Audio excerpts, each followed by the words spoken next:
What do you think right now? The stock came out, the earnings this week came out. It was a disappointment for the quarter. It was the worst cash flow quarter that the company's seen in its history, but the stock was up 12% because Elon started talking about what he sees in the future and the idea of bringing out cheaper cars to go through these things. Where do you stand on what the company should be valued? So I know Joe's not a big believer in electric cars because he likes his Porsche. But I think all the cars are going to be electric, and I think this hybrid is just a sort of a holding off action so the automobile companies don't have to lose money on the electric cars. But the electric cars, I think it's going to be all the cars 10, 15 years from now.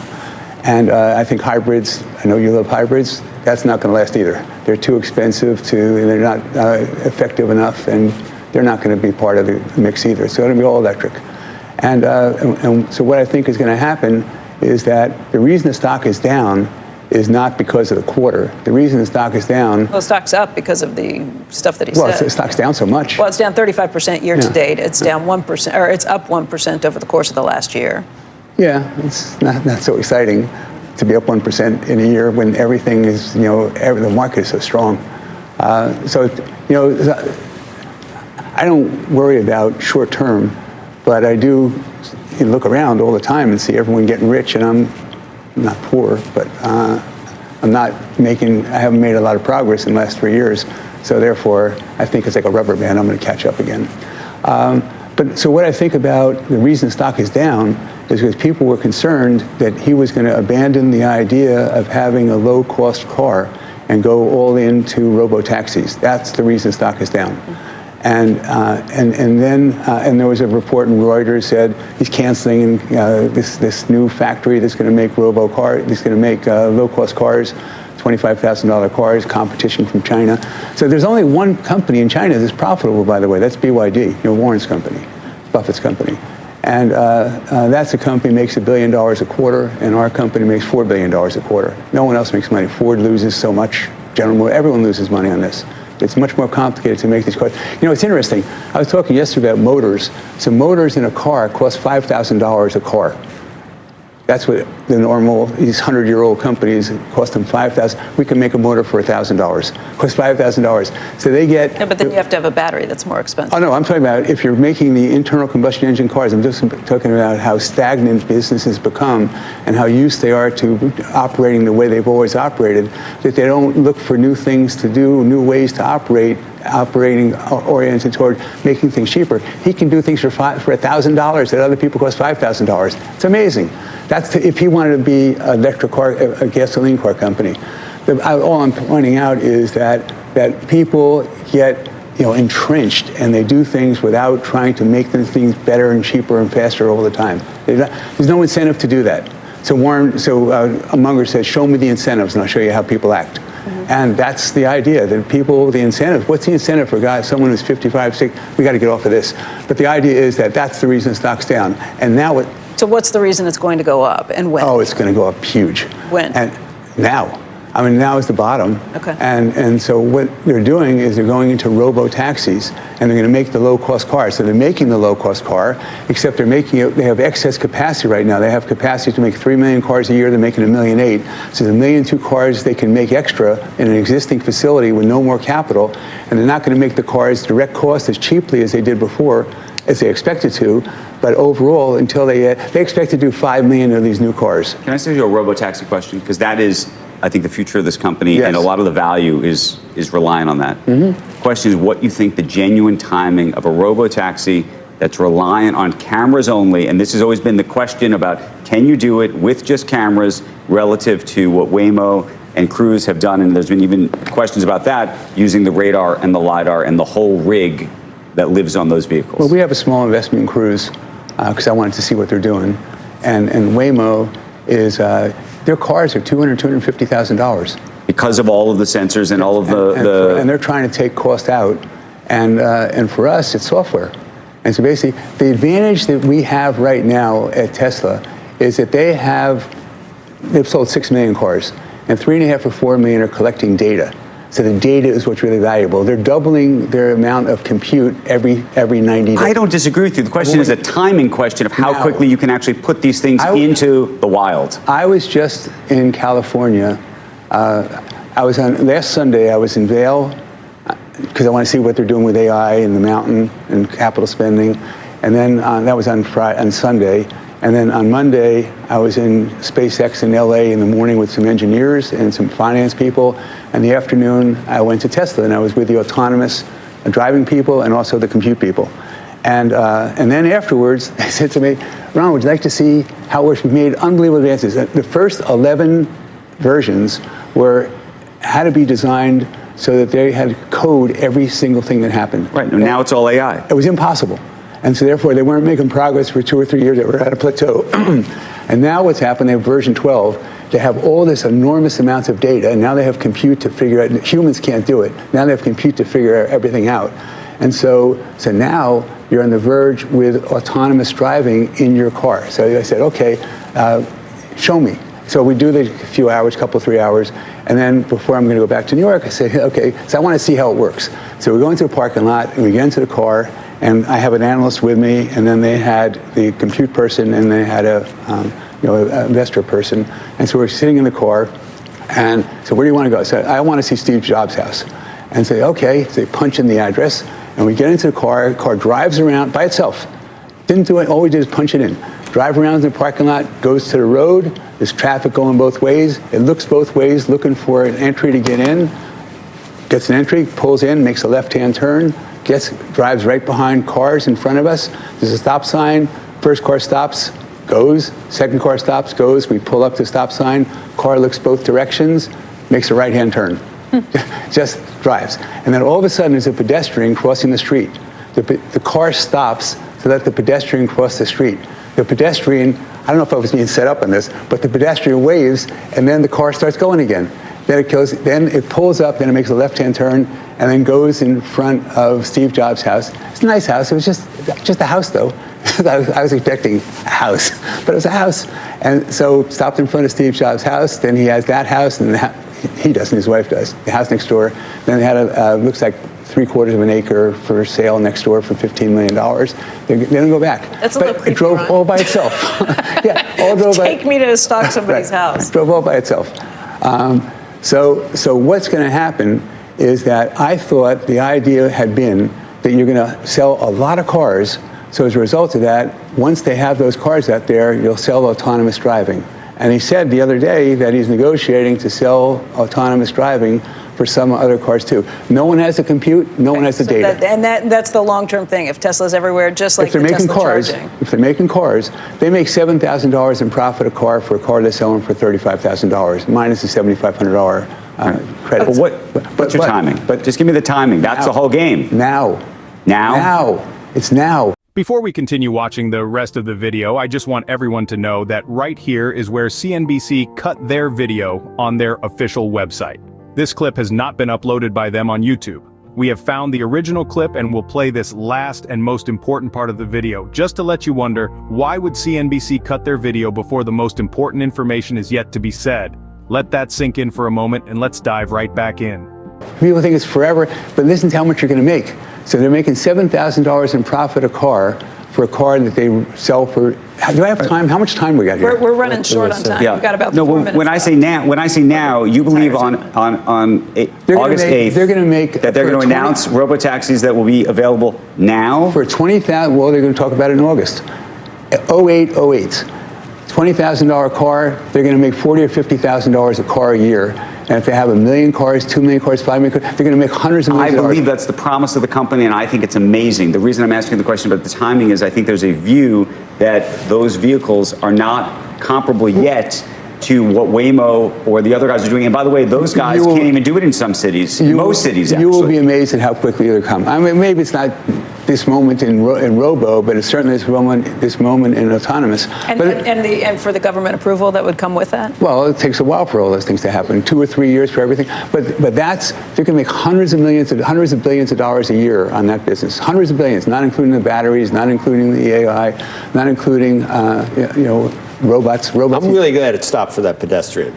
I mean, that was big when you told me it did that, because Now, if it hadn't, that'd be a problem, Ron, right? I mean, you were surprised it stopped for the. Yeah, I was Did pleased. you have your foot on the brake, hovering, ready to go? Nothing. So you're a total believer. Like, we're I'm ready to sitting go. next to the guy, and it's just. He wasn't driving. Oh, I wasn't driving. It was just Nobody was driving. I got to give a Car couple was. minutes on SpaceX. No, they have drivers. But before you get to SpaceX, very quickly, Tesla's pay package for Elon Musk has been a huge center of controversy. A Delaware court overrode it. There's this idea that you can vote on it as shareholders, but I saw another article that I just read that said even if you vote on it again, it could be brought back to Delaware The only way court. Tesla's How would you alive solve is this? because of this guy. So how would you resolve it?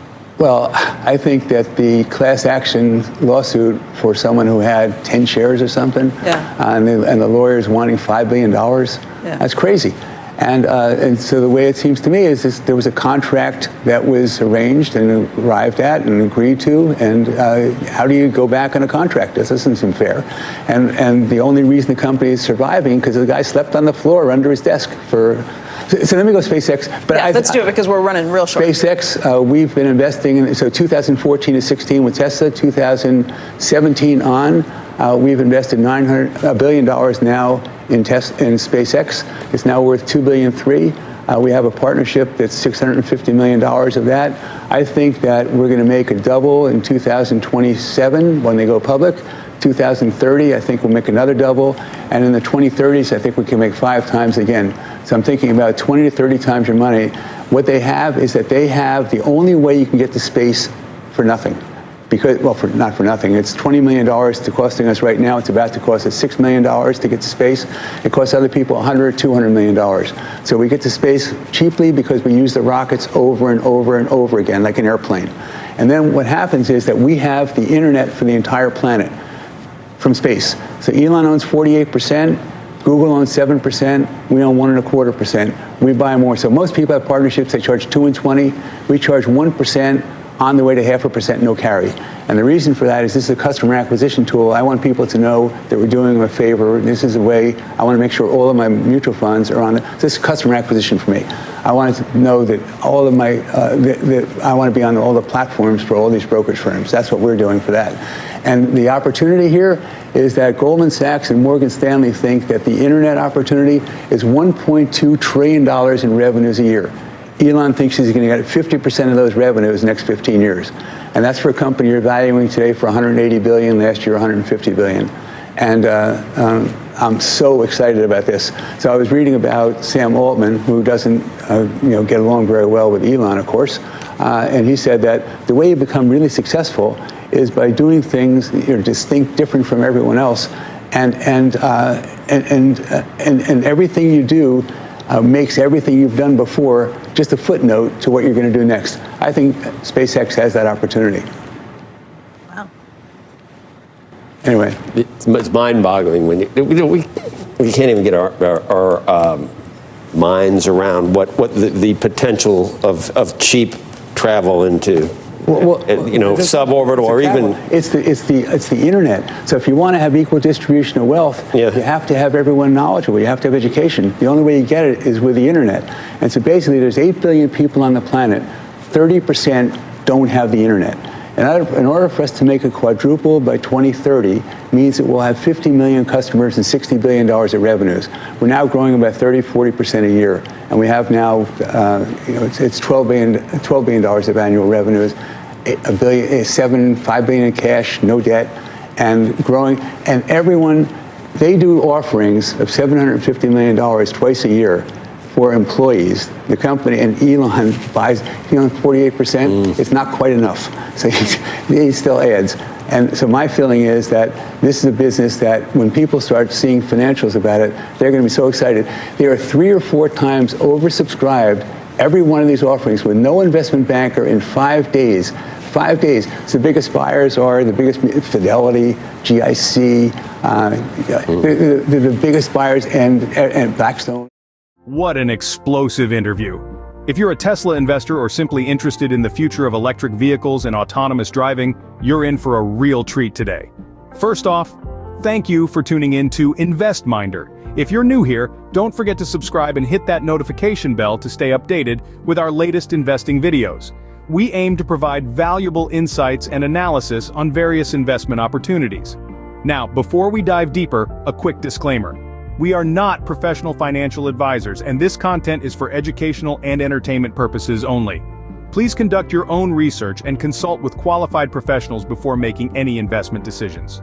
With that out of the way, let's talk about the bombshells dropped in that CNBC interview. Ron Barron, a renowned investor, shared some mind-blowing insights into the future of Tesla, SpaceX, and the technologies they're pioneering. From autonomous driving capabilities that left him utterly amazed to Elon Musk's ambitious plans for a robotaxi service and affordable electric vehicles, this interview was packed with juicy details that every investor needs to know. But that's not all. Barron also delved into the potential of SpaceX's internet services and the astronomical valuations he expects the company to achieve in the coming years. Needless to say, if even half of what he said comes true, we could be witnessing the birth of two tech giants that will shape the future of transportation, communication, and potentially space exploration. So buckle up and get ready to dive into the nitty-gritty details of this explosive interview. We'll break down Barron's insights, analyze the implications for Tesla and SpaceX, and try to separate fact from fiction. Strap in, because this ride is going to be out of this world. One of the most shocking revelations from the interview was Barron's first-hand experience with Tesla's autonomous driving capabilities. He recounted a mind-blowing demonstration where the car navigated through traffic, stopping for pedestrians, and even finding its way to Steve Jobs' house, all without any human intervention. This level of autonomy is a game-changer, and if Tesla can truly deliver on this promise, it could revolutionize transportation as we know it. But the implications of this technology go far beyond just self-driving cars. Barron hinted at the potential for Tesla to license its autonomous driving software to other automakers, creating a whole new revenue stream.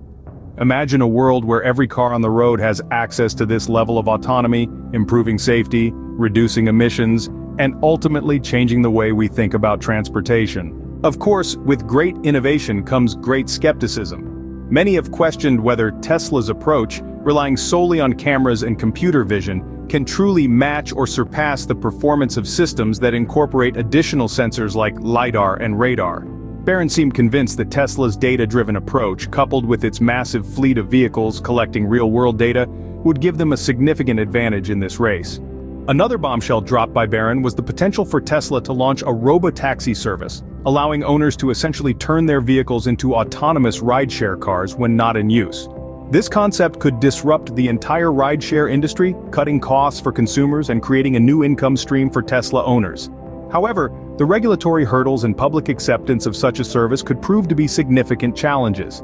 Amidst all the excitement surrounding Tesla's technological advancements, Barron also touched on the company's plans to introduce a more affordable electric vehicle, potentially priced around $25,000. This move could be a game-changer for mass adoption of electric vehicles, making them accessible to a much broader market segment. However, questions remain about the profitability and margins of such a vehicle, especially in the face of increasing competition from traditional automakers and emerging players from China. It's worth noting that Barron's optimism and confidence in Tesla are not without bias. As a significant investor in the company, he has a vested interest in its success. However, his first-hand accounts and insights from meetings with Tesla's engineers and executives lend credibility to his claims. While Tesla undoubtedly stole the spotlight in the interview, Barron's insights into SpaceX were equally captivating. He revealed that his firm has invested a staggering $1 billion in the company, and their current stake is valued at a whopping $2.3 billion. This level of investment speaks volumes about Barron's confidence in SpaceX's potential, and Elon Musk's vision for the future of space exploration and satellite internet. One of the key advantages that SpaceX holds, according to Barron, is its ability to significantly reduce the cost of space travel. By developing reusable rockets, SpaceX has slashed the cost of reaching orbit from hundreds of millions of dollars to as low as $20 million per launch. This game-changing innovation has opened up new possibilities in the space industry, making it accessible to a wider range of players and applications. But SpaceX's ambitions extend far beyond just space travel. Barron highlighted the company's plans to provide global internet coverage through a constellation of satellites in low Earth orbit. This ambitious project, known as Starlink, aims to bring high-speed internet to even the most remote areas of the planet, bridging the digital divide and enabling universal access to information and education. The potential market for such a service is staggering, According to Barron, estimates by Goldman Sachs and Morgan Stanley suggest that the global internet market could be worth a staggering $1.2 trillion in annual revenue. If SpaceX can capture even a fraction of that market, the potential returns for investors could be astronomical. However, SpaceX is not without competition in this arena. Companies like Amazon and OneWeb are also pursuing similar goals, and the race to establish dominance in the satellite internet market is heating up. Barron's confidence in SpaceX's ability to secure a significant share of this market seems to stem from Elon Musk's visionary leadership and the company's track record of innovation and execution. Another intriguing aspect of Barron's investment in SpaceX is the unique fee structure he has negotiated. Unlike the traditional 2 and 20 inches model common in hedge funds, where managers charge 2% of assets under management and 20% of profits, Barron's firm charges a flat 1% fee, which drops to 0.5% over time. This customer-friendly approach is a strategic move by Barron to position his firm as a trusted partner, aiming to attract more investors and clients to his platform. While Tesla and SpaceX undoubtedly dominated the conversation, Barron also touched upon some broader themes and insights that are worth exploring. One of the most intriguing points he raised was the idea of incentives shaping human behavior, a concept popularized by the famous investor Charlie Munger. Barron used this principle to explain why traditional automakers have been slow to adapt and innovate, citing the example of Tesla being able to produce motors at a fraction of the cost compared to legacy manufacturers. He argued that these established players have become complacent, operating within their entrenched processes and lacking the incentive to seek out more efficient and cost-effective methods. This observation highlights a key advantage that disruptors like Tesla and SpaceX hold: their willingness to challenge conventional wisdom and constantly strive for improvement. By fostering a culture of innovation and embracing new technologies and processes, these companies are able to stay ahead of the curve and maintain a competitive edge. Another fascinating aspect of the interview was Barron's perspective on the future of transportation. He expressed a firm belief that electric vehicles will eventually replace internal combustion engines entirely, dismissing hybrids as a temporary stopgap measure. This bold prediction aligns with the growing global consensus on the need to transition towards sustainable and environmentally friendly modes of transportation. However, Barron's optimism about the widespread adoption of electric vehicles hinges on the ability of companies like Tesla to bring down the cost of ownership to a level that is competitive with traditional gasoline-powered cars. The introduction of a $25,000 electric vehicle, as mentioned in the interview, could be a game-changer in this regard, making electric cars accessible to a much broader segment of the market. Interestingly, Barron also touched upon the potential impact of autonomous driving technology on society. He suggested that widespread adoption of self-driving cars could lead to a more equitable distribution of wealth and access to education. By eliminating the need for human drivers and the associated costs, autonomous vehicles could significantly reduce transportation expenses, freeing up resources for other priorities such as education and personal development. This line of thinking aligns with the broader vision of using technology to address societal challenges and create a more just and equitable world.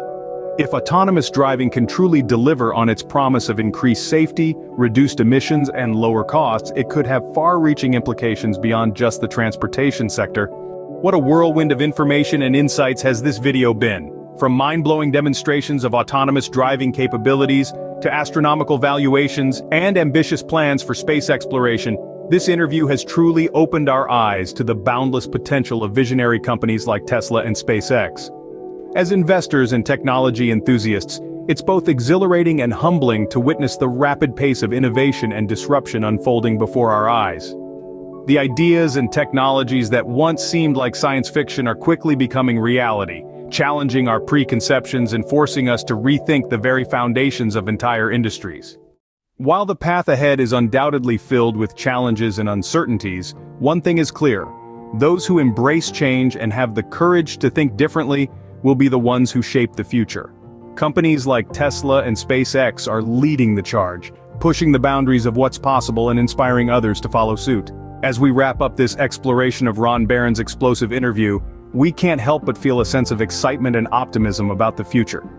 Whether it's the promise of self-driving cars revolutionizing transportation or the prospect of global internet access bridging the digital divide, these innovations have the potential to create a better, more connected, and more equitable world.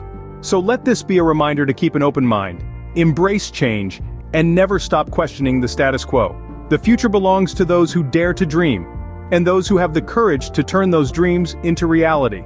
Thank you for joining us on this journey through the insights of a visionary investor. If you found this content valuable, don't forget to like, share, and subscribe to Invest Minder for more thought-provoking discussions and analyses on the world of investing and technology. Thanks again for watching, and good luck with your dividend empire aspirations. Hope you found today's analysis helpful as you look for profitable new stock opportunities. This was InvestMinder. Remember, knowledge equals profit in the stock market. Thanks so much for watching, and please hit that thumbs up button if you got value from this video. Make sure you click to subscribe as well to get our next videos when we reveal the best new insider stock purchases. Invest wisely, trade carefully, and we'll see you next time. Disclaimer: InvestMinder is an independent stock market commentary channel for entertainment and basic informational purposes only. We are not licensed financial professionals and do not provide personalized investing or financial advice. P.S. If you stayed watching until here, you are awesome. Thank you for enabling me to keep making these videos with all the likes and subscribes. Have a great day, and we love you all.